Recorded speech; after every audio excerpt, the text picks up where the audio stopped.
Bismillahirrahmanirrahim. Assalamualaikum warahmatullahi wabarakatuh.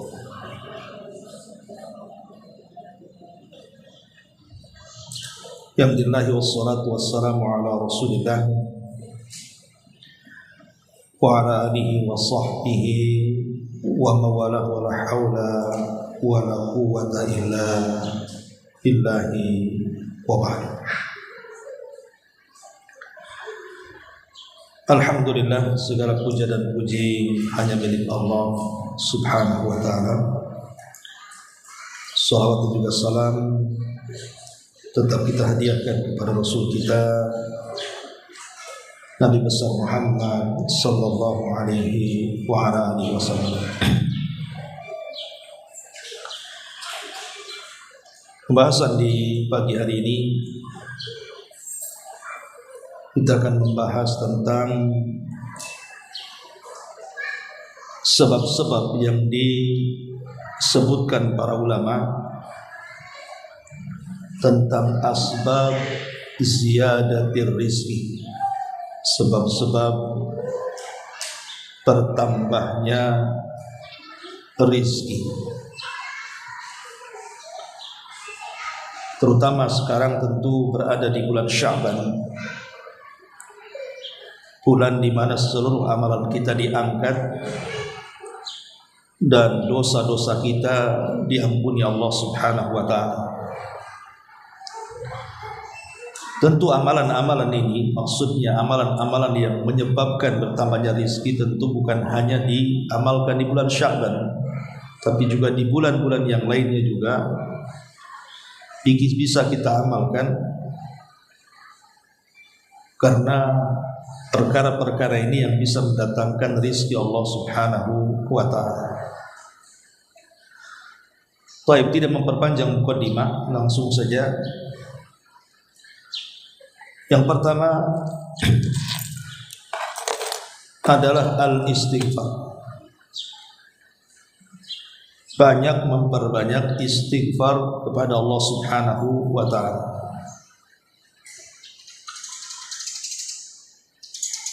Seorang laki-laki datang kepada Qatadah ibn Di'amah. Qatadah ibn Di'amah ini seorang ulama yang banyak cacat di fisiknya. Dia buta, dia pun pincang, kemudian tangannya pun setruk. Tetapi Allah Subhanahu wa ta'ala berikan kelebihan. Dia mampu menyerap ilmu dengan hanya sekedar mendengar. Tetapi Allah Subhanahu wa ta'ala anugerahkan ilmu yang luas sehingga menjadi ulama dunia. Qatadah ibn Di'amah. Jadi ada seseorang datang kepada Qatadah ibn Di'amah mengeluh karena sudah lama menikah tapi tak kunjung punya keturunan. Maka Qatadah ibn Di'amah mengatakan, istaghfiru rabbakum. Banyak-banyaklah kalian istighfar kepada Rabb kalian. Kemudian perkataan yang sama juga diucapkan oleh Al-Imam Al-Hasan Al-Basri rahimahullahu ta'ala. Ketika seseorang datang kepadanya mengeluhkan desanya kering kelontang, kekeringan dan tidak lama atau sudah lama tidak turun hujan. Maka Al-Imam Al-Hasan Al-Basri mengatakan, istaghfirillah, perbanyaklah istighfar kepada Allah Subhanahu wa ta'ala. Kemudian beliau membacakan ayat surah Nuh, faqultu astaghfiru rabbakum innahu kana ghaffara yursilis sama alaikum midrar. Aku katakan kepada kalian, perbanyaklah istighfar kepada Rabb kalian, karena dia zat yang maha pengampun. Dengan sebab itu Allah akan hujani kalian. Dari sini kita tahu bahwa istighfar itu pembuka rizki. Bahkan dikatakan pembuka rizki yang paling cepat.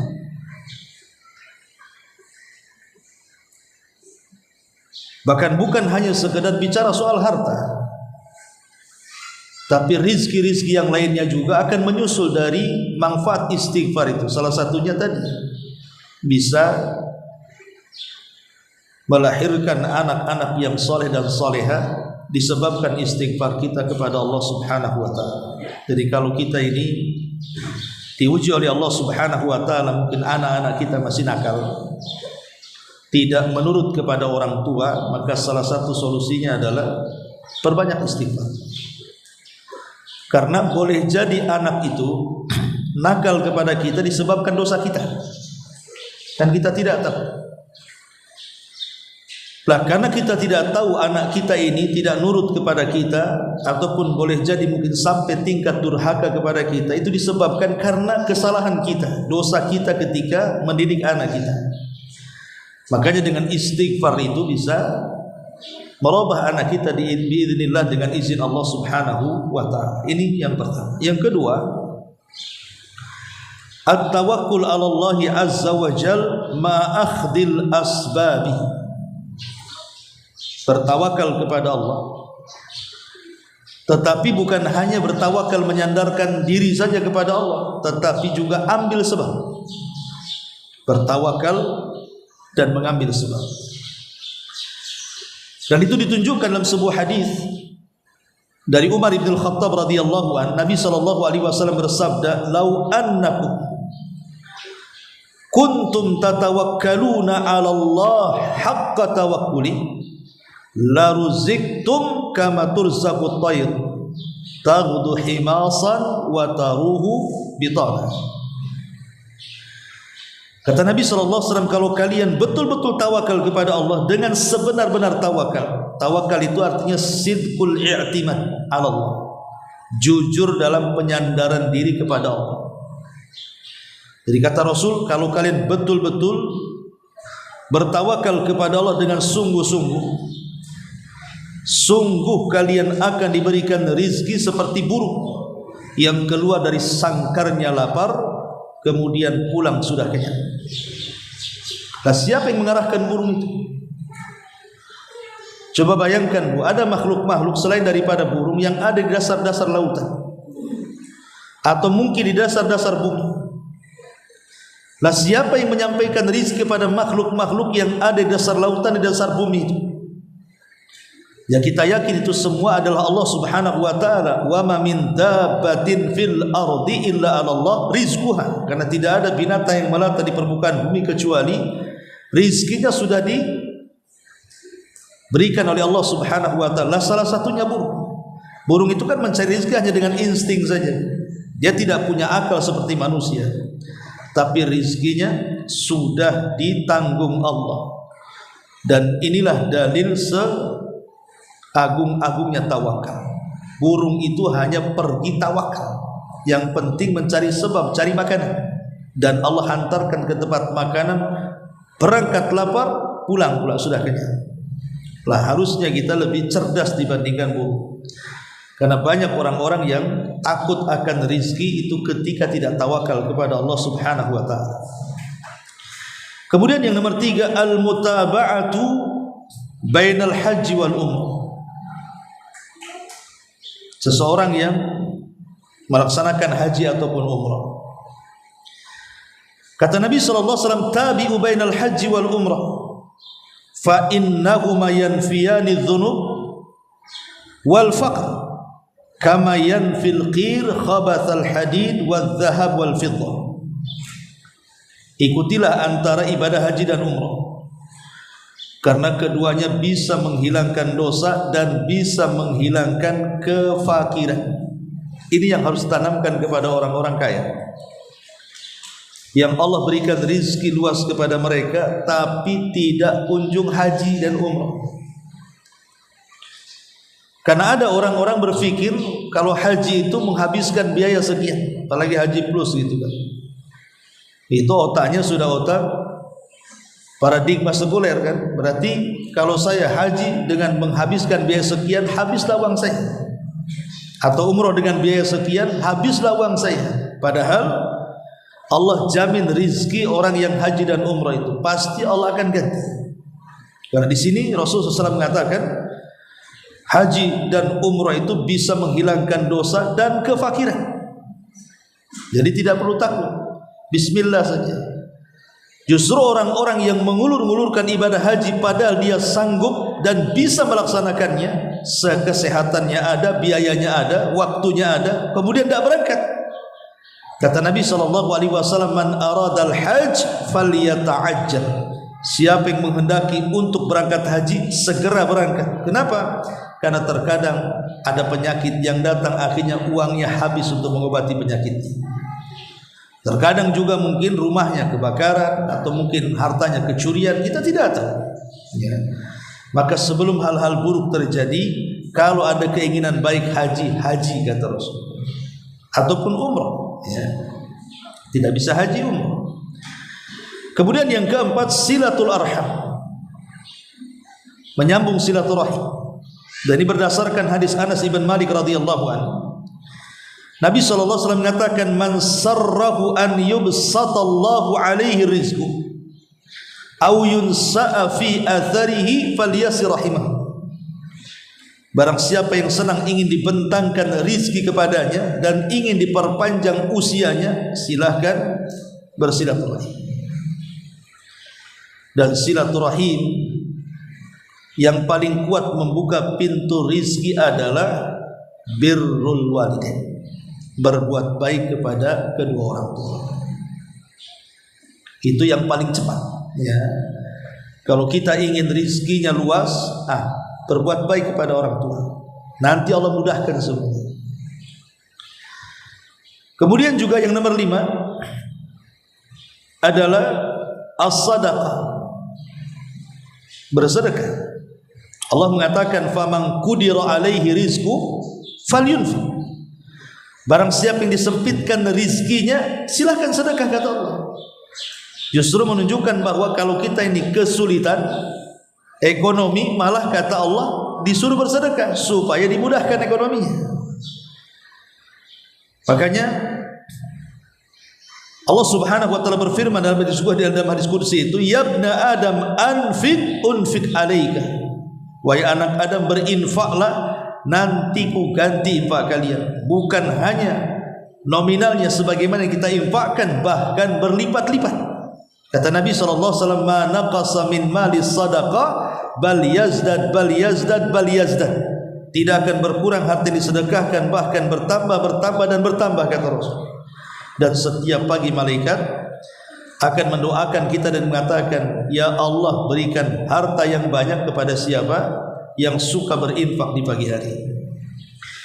Dan ini perkara ma'ruf ya, perkara yang sudah diamalkan banyak para ulama dan berhasil ya. Memang betul-betul orang yang bersedekah itu dimuliakan. Kemudian yang nomor 6, al-mudawamatu alal ibadah. Al-mudawamatu alal ibadah. Ibu khususkan waktu untuk beribadah, terutama sholat. Jaga sholat. Dalam hadis Nabi SAW dari Abi Hurairah radhiyallahu anhu, Allah Subhanahu wa taala berfirman, ya ibna Adam, tafarrag li ibadati, amla'u sadraka ghinan wa asuddu faqra. Wahai anak Adam, berikan waktumu untuk beribadah kepada. Kasih waktu. Sesibuk apapun kita dengan dunia, kasih waktu untuk melaksanakan sholat. Terutama sholat-sholat wajib, jangan sampai telat, jangan sampai ditinggalkan, apalagi ditambah dengan sholat-sholat sunnah. Maka Allah mengatakan, wahai anak Adam, berikan waktu luangmu untuk ibadah kepadaku, aku akan penuhi hatimu dengan kekayaan, dan aku akan tutup kefakiran.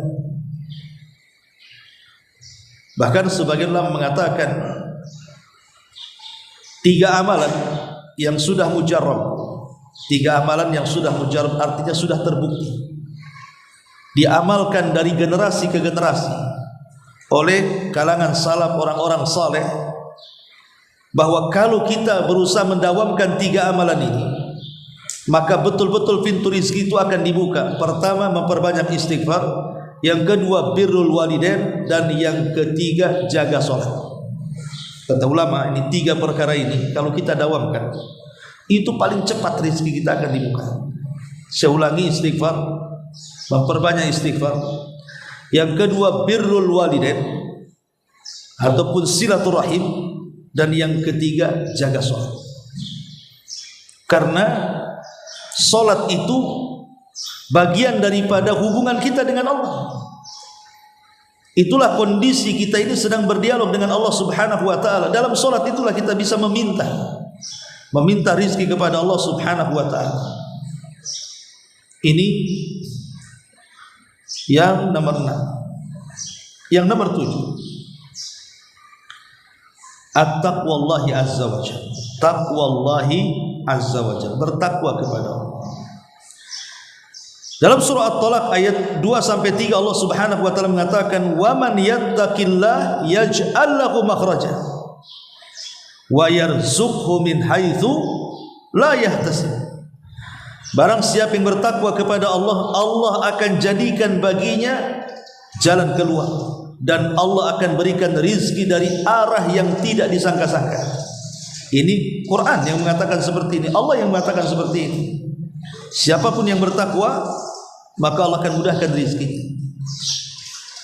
Dan takwa itu artinya secara global ma'ruf, melaksanakan perintah dan menjauhi larangan. Kalau kita bisa menjauhi larangan-larangan Allah dan bisa melaksanakan perintah-perintah Allah, maka ini sebab yang paling besar orang itu akan dimudahkan rezeki. Karena tidak mungkin Allah Subhanahu wa taala membiarkan hambanya yang bertakwa kepadanya dibiarkan tidak diberikan rezeki. Maka takwa ini juga sebesar-besarnya perkara yang bisa membuka pintu rezeki. Ini yang nomor 7. Yang nomor 8, di antara asbab rizki adalah at-tabkir fi talabi rizki. Ya tentu berpagi-pagi, ambil waktu-waktu berkah. Makanya sering saya katakan, rahasia rizki kita ini dalam satu hari itu ada di waktu pagi, antara subuh ke terbit matahari. Itulah rahasia rizki kita di sini. Makanya kemudian Ibnul Qayyim sampai mengatakan, orang yang terbiasa tidur selepas subuh itu, maka tidak akan diberikan berkah dalam kehidupannya, termasuk juga dipersulit rezeki. Makanya kalau bisa selepas subuh itu berdoa kepada Allah, minta hari itu dimudahkan rezekinya, minta hari itu dihalalkan rezekinya. Dan ketika mencari rezeki, mudah-mudahan diselamatkan Allah Subhanahu wa taala. Namanya nyari rezeki, cari rezeki itu kan ada risikonya. Jadi ini juga diantara at-tabkir, berpagi-pagi. Karena di sini Nabi SAW mengatakan, Allahumma barik li ummati fi bukuriha. Ya Allah, berkahi umatku di waktu paginya. Ini yang nomor 8. Kemudian yang nomor 9, mudawamatu ala doa. Penting kita berdoa kepada Allah Subhanahu wa taala, terutama di waktu-waktu yang mustajab. Kapan waktu mustajab doa?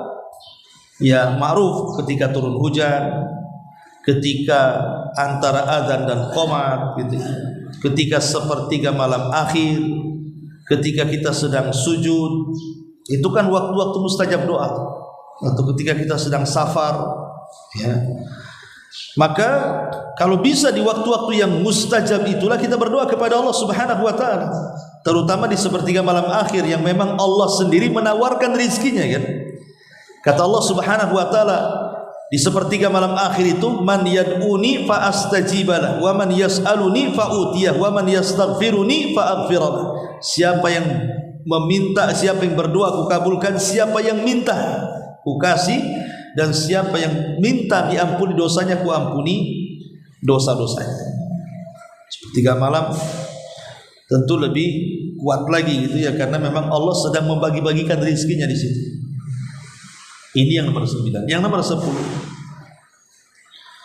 asyukru walhamdulillah. Banyak bersyukur dan mengucapkan alhamdulillah. Karena Allah Subhanahu wa taala mengatakan, la in syakartum la azidannakum. Kalau kalian melakukan syukur, ku tambah rezeki kalian. Sedikit banyak Bu, kalau Allah berikan rezeki, katakan alhamdulillah ala kulli hal. Alhamdulillah. Itu ucapan minimalnya, seandainya pun Allah tidak tambah rezeki kita dari segi harta, tapi jangan sampai dihilangkan. Karena itulah kalimat yang bisa mengekalkan rizki. Kemudian yang nomor 11 al-ihsan ila du'afa. Al-ihsan ila du'afa, berbuat baik kepada orang-orang yang lemah. Bersyukur Bu kalau di sekitar kita itu ada orang miskin, ada orang yang bisa dibantu. Karena dengan sebab mereka lah rizki kita ini dimudahkan. Dan itu berdasarkan lisan Nabi. Kata Nabi SAW, hal tungsaruna wa turzakuna illa bidu'aifikum. Bukankah kalian ditolong dan diberikan rizki karena ada orang-orang lemah di antara kalian? Maka kalau ada orang-orang yang lemah di sekitar kita, bersyukur karena kita bisa membantu mereka. Dengan sebab membantu mereka itu ekonomi kita dimudahkan. Ya, jadi di antara poin yang ke-11 adalah berbuat baik kepada orang-orang lemah. Tapi sebaliknya, kalau seandainya kita tidak menolong orang-orang lemah, kita biarkan mereka susah sementara kita bergelimang dengan harta, maka Allah akan cabut keberkahannya. Walaupun nampak kaya, dia tidak akan bahagia. Dan itu sebagaimana diambil ibrah dari surah Al-Qalam ketika bicara tentang kisah Ashabul Jannah. Kisah Ashabul Jannah, pemilik kebun itu. Jadi ada orang kaya punya 5 anak. Bapaknya ini dermawan. Jadi apabila kebunnya itu besok mau panen, maka hari ini sebelum dia yang memanen, orang miskin suruh masuk dulu ke kebunnya. Kemudian setelah orang miskin mengambil haknya, baru dipanen oleh tuannya. Coba bayangkan kalau kita kan terbalik, kita panen dulu, sisanya dikasihkan orang miskin. Ini orang miskin lu suruh ambil, nanti setelah mereka mengambil bagian mereka, baru dipanen oleh tuannya. Allah takdirkan orang tuanya meninggal dunia, anak-anaknya pula tidak seperti ayahnya. Sebagian mereka bakhil, cuman ada 1 anaknya yang baik dan mengatakan sebaiknya apa yang sudah dilakukan ayah kita ini itu sebuah kebaikan. Jangan sampai tradisi ini hilang, membantu fuqara wal masakin. Tapi 4 saudaranya tak mau. Justru mereka menunjukkan kebakhilannya dan mengatakan, sebelum orang-orang miskin itu masuk ke kebun kita, sebaiknya kita panen duluan. Itu kan hak kita. Karena sudah ada niat jahat menghalang-halangi orang miskin masuk ke kebunnya yang merupakan tradisi ayahnya.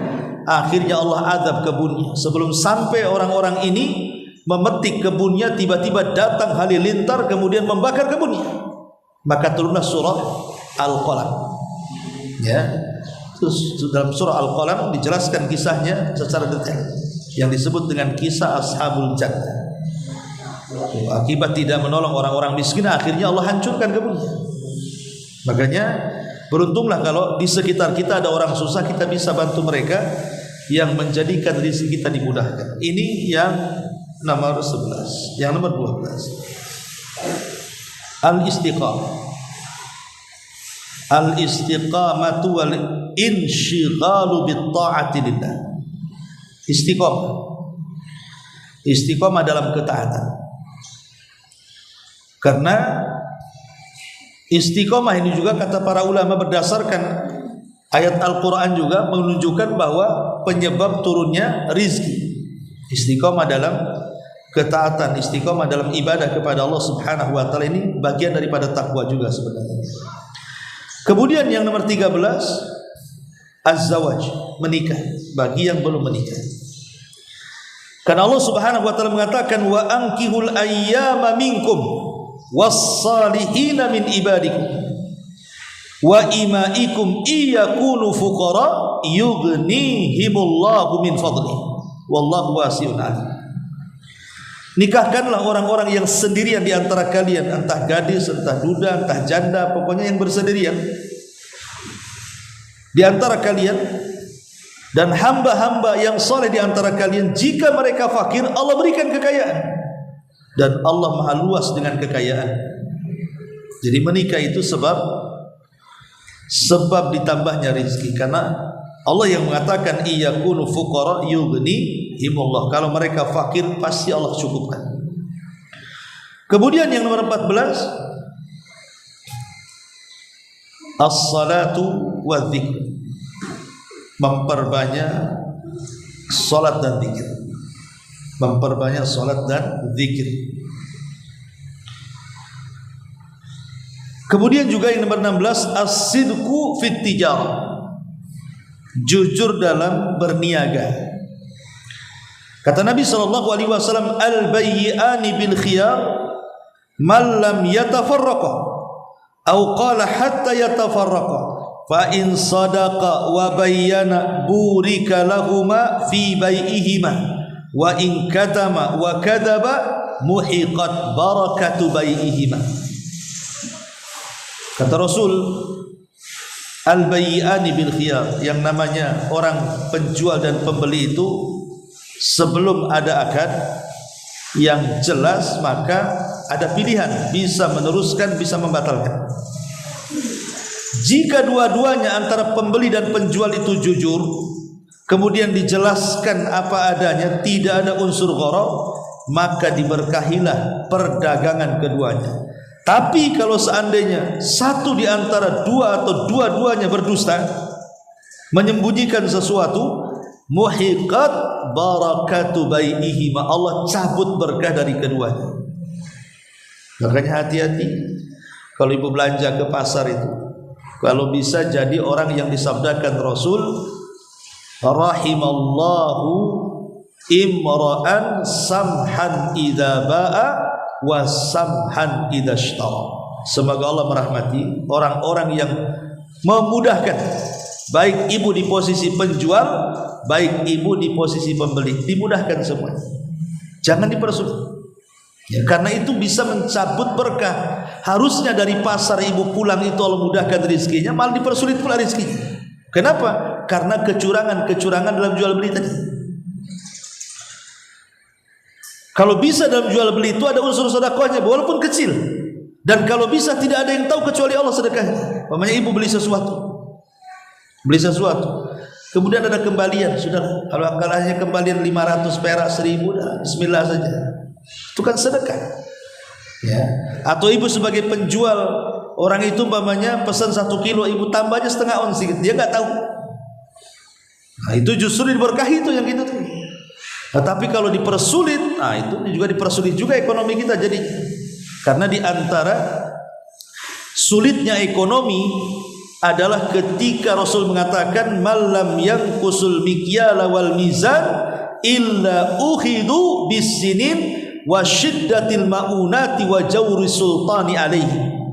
Ketika orang itu mulai curang dalam berdagang, entah mengurang-urang takaran begitu seterusnya, kecuali Allah akan kuasakan kepada mereka paceklik yang berkepanjangan, ekonomi yang sulit, dan penguasa yang zalim.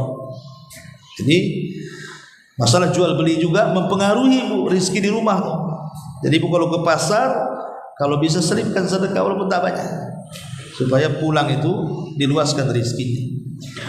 Kemudian juga di antara pintu-pintu rizki adalah al-akhdhu bil asbabil kasbi, mencari sebab pekerjaan. Ya harus cari kerja kalau ingin dapat rizki. Kalau enggak kerja cuma dapat rizki. Ya memang ada rizki itu yang sifatnya dicari, ada yang sifatnya tidak dicari. Ya, ada rizki itu yang datang sendiri, kita tidak pungkiri. Tapi ada rizki yang harus dicari.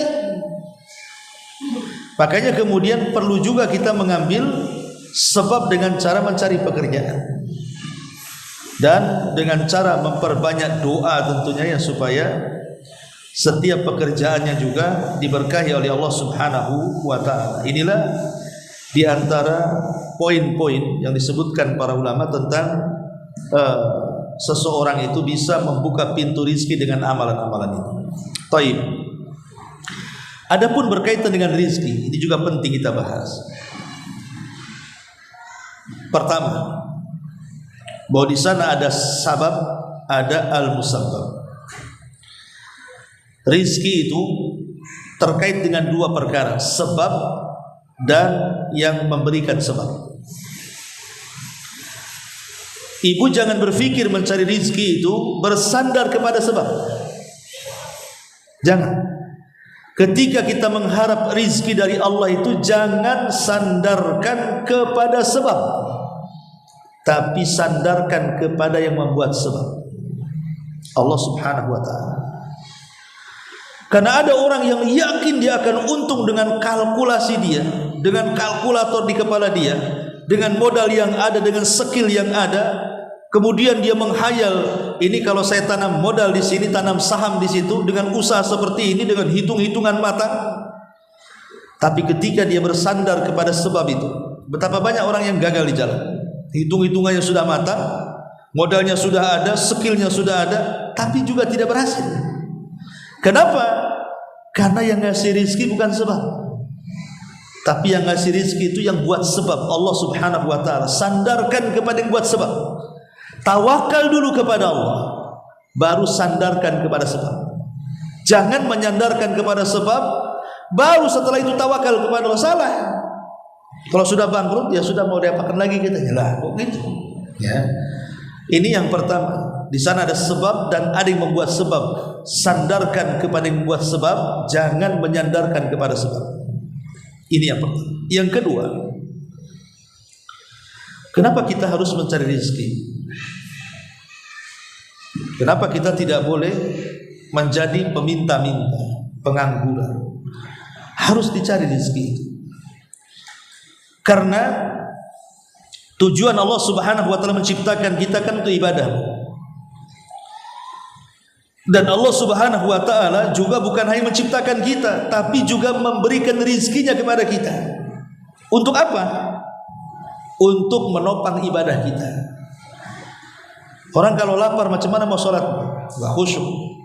Ibu kelaparan, gak mungkin datang ke pengajian lah kan. Jadi tujuan mencari rizki itu, Bu, semata-mata hanya ingin menyempurnakan tujuan Allah menciptakan kita untuk ibadah. Jadi mencari rizki itu untuk ibadah. Kalau ini yang ditanammu, tidak mungkin orang itu mencari rizki yang haram. Pasti dia akan cari rizki yang halal. Kenapa? Karena tujuannya ibadah. Kalau dia mencari rizki yang haram, ya sudah jauh dari koridor ibadah namanya.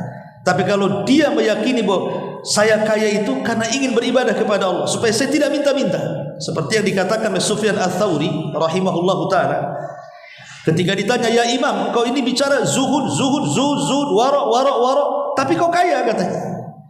Jadi penanya ini salah paham tentang makna zuhud, seolah-olah zuhud itu tidak boleh kaya. Zuhud itu kalau bisa miskin saja gitu. Maka Imam Sufyan Ats-Tsauri mengatakan, kenapa saya harus kaya? Likai la atamandalu alal muluk, supaya aku tidak menjilat pemerintah, supaya aku tidak mengemis kepada orang.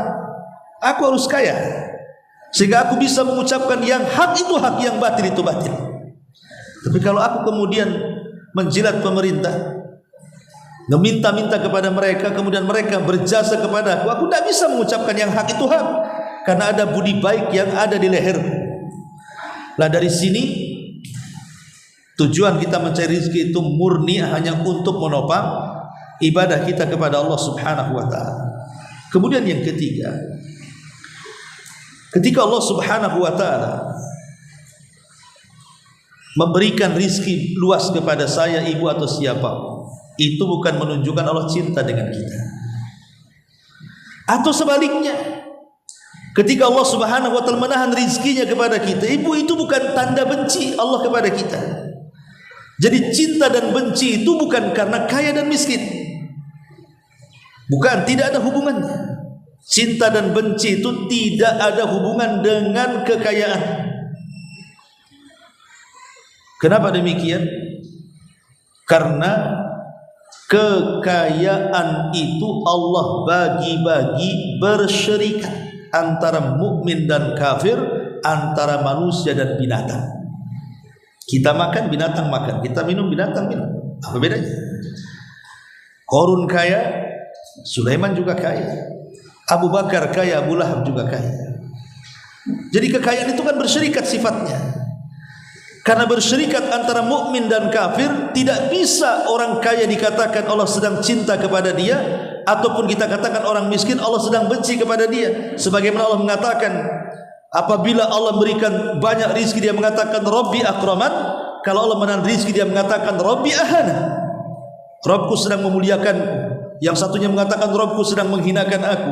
Tidak ada hubung kait memuliakan dan menghinakan soal urusan rizki. Ma'asyiral muslimat yang dimuliakan Allah Azza wa Jalla. Sehingga dari sini, kenapa harus tanamkan sifat ini? Supaya kita tidak sombong. Tidak sombong dengan kekayaan. Karena kita sama dengan dia, hanya dibedakan kita lebih saja. Ya. Ini yang ketiga. Yang keempat, arba'un dharb arba'in. Ulama mengatakan 4 kali 4 maksudnya arba'un tajribur rizqah.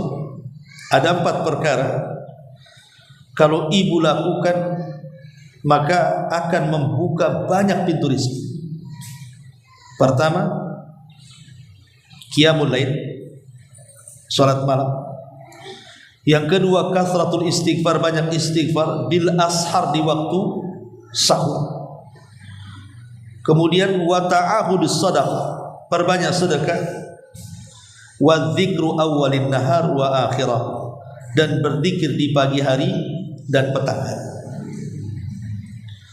Wa arba'un tamna'ur rizqa, tetapi ada 4 perkara juga menahan rizki orang.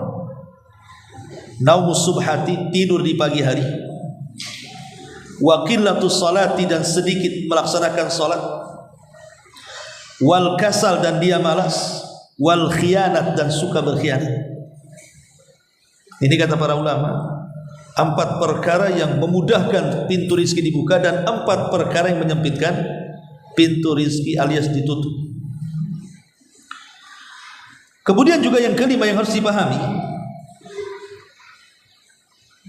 jadi makna rizki itu bukan hanya semata-mata urusannya dengan uang dan kekayaan saja.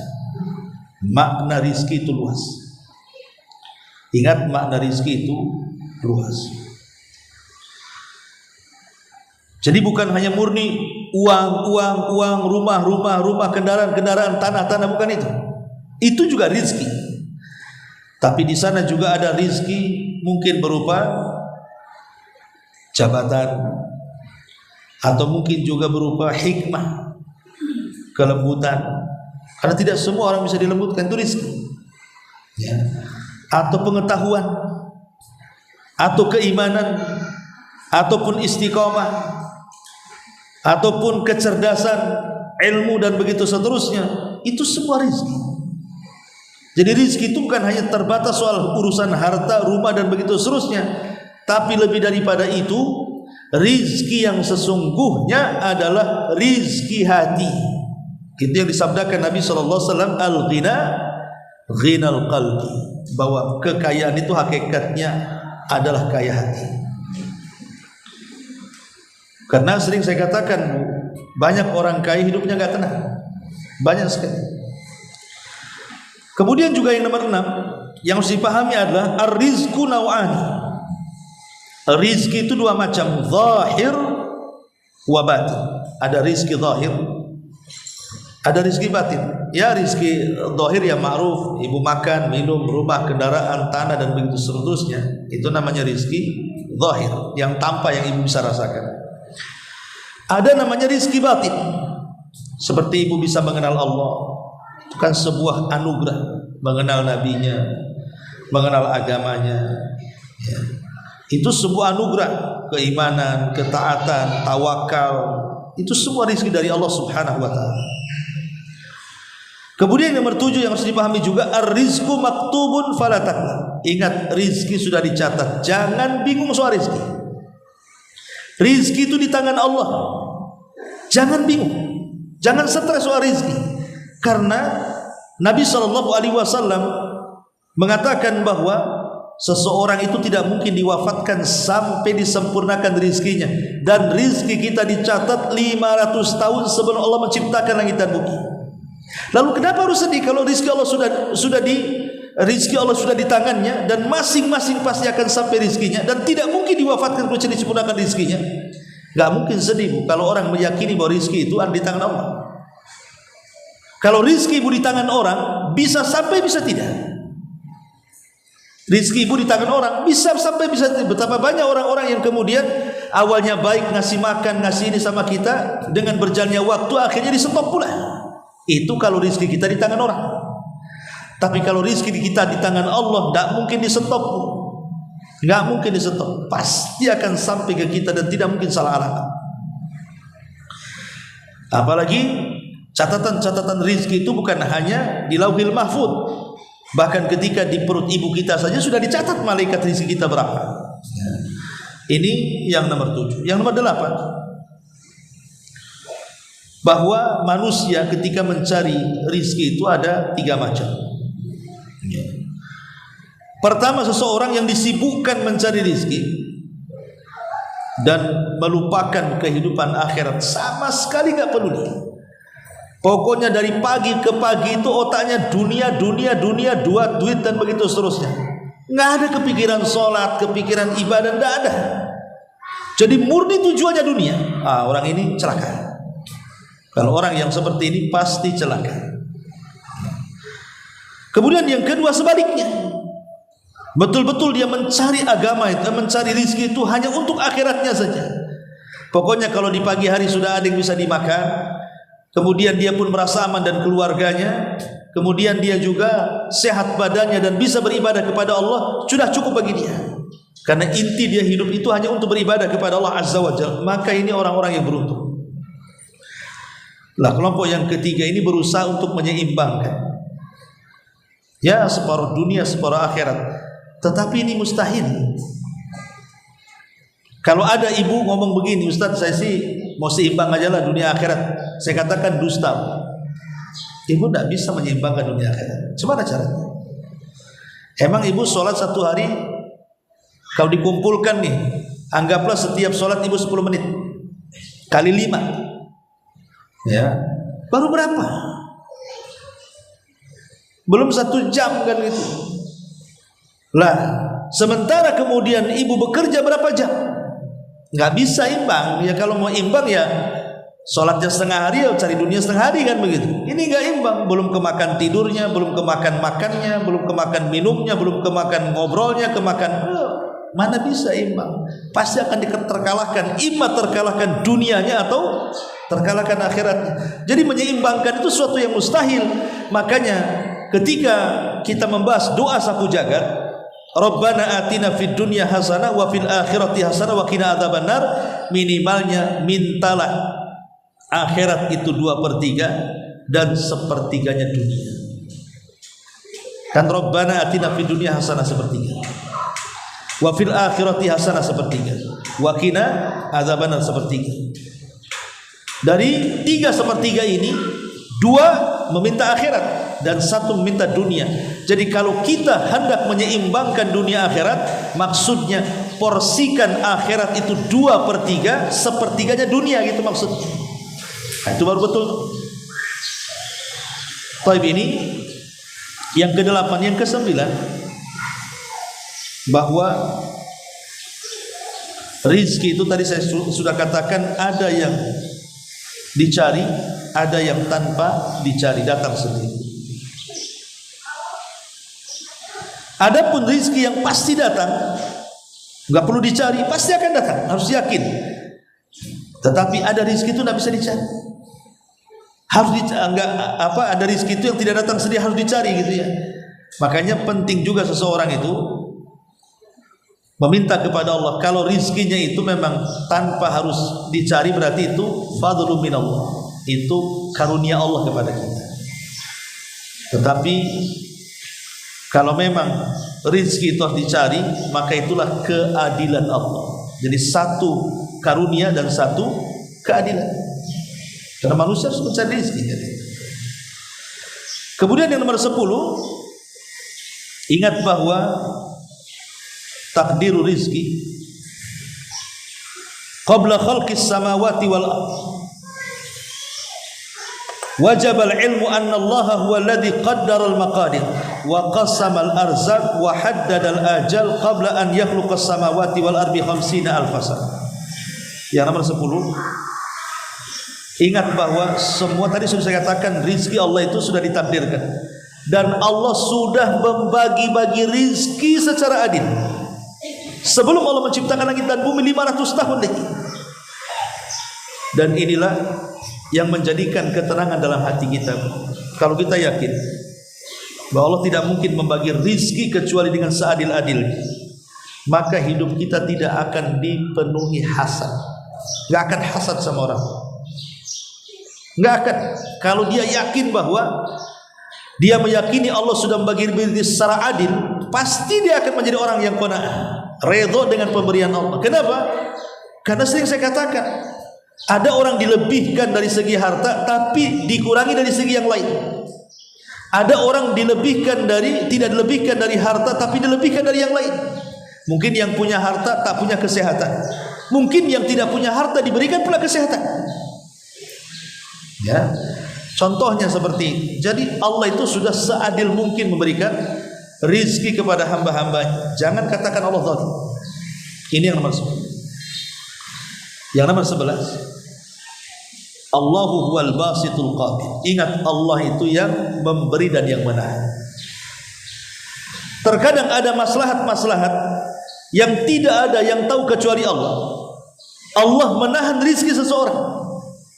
Atau terkadang karena kemaslahatan yang kita tidak ada yang tahu kecuali Allah, Allah memberikan kekayaan kepada seseorang.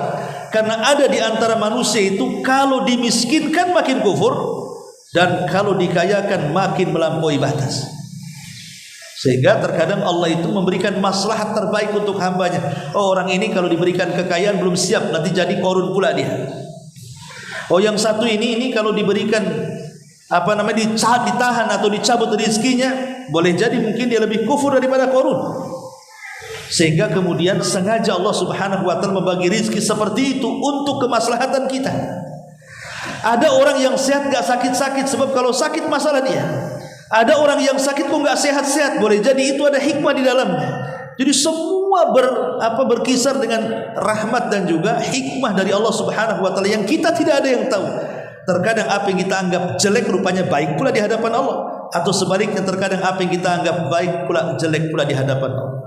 Maka kita tidak ada yang tahu. Maka kita harus yakin bahwa yang menahan dan yang memberi hanyalah Allah Subhanahu wa taala sesuai dengan hikmah. Ini yang nomor 11. Yang nomor 12, lan tamuta nafsun hatta tastakmila rizqaha. Ingat bahwa tadi saya sudah katakan tidak mungkin jiwa ini melayang, meninggal sampai disempurnakan rizki. Dari sini kata Nabi, wa ajmilu fit talabi, maka perbaiki cara mencarinya. Kita yakin bahwa rizki kita dicatat, rizki kita di tangan Allah, dan rizki kita pasti akan diberikan kepada kita. Tapi ingat, carilah atau ambillah rizki itu dengan cara yang baik. Sebab walaupun kita dengan cara yang culas, curang, jahat ketika mengambil rizki, yang satunya betul-betul dia mencari ciri rizki itu dengan cara halal, baik dan juga mulia, itu hasilnya sama. Lalu kalau hasilnya sama, buat apa buat jahat? Oh, hasilnya juga sama. Saya buat jahatnya segitu juga dapatnya, saya buat baik segitu juga dapatnya, karena semua sudah dicatat. Lalu apa hikmahnya atau apa masalahnya harus berbuat jahat dalam cara mencari rezeki itu? Semuanya sama sudah ditakdirkan. Sehingga tumbuhlah sifat qanaah jadinya. Jadi tidak tergesa-gesa. Ya. Dan yang terakhir, tentu kita harus yakin bahwa rizki yang Allah Subhanahu wa taala berikan kepada kita, rizki yang Allah berikan kepada kita, tidak ada rizki terbaik melebihi rizki yang tidak tampak yang Allah berikan kepada kita. Apa itu? Surga. Apa lagi? Rizki kan ada dua, di dunia dan di akhirat. Dan rizki terbaik adalah surga. Kalau ini yang ditanamkan, Bu, kita tidak mungkin pusing dengan dunia. Karena okelah saya miskin di dunia, jangan sampai tidak kaya di akhirat. Gak apa-apa miskin di dunia, tapi saya harus masuk surga. Itulah diantara berkaitan dengan masalah rizki Allah Subhanahu wa taala. Wallahu a'lam bishawab. Nampaknya sudah 9:31. Kalau buat tanya jawab kayaknya enggak cukup. Karena 10 kajiannya di cetak. Kita tutup dengan doa kafaratul majlis. Subhanallah bihamdika.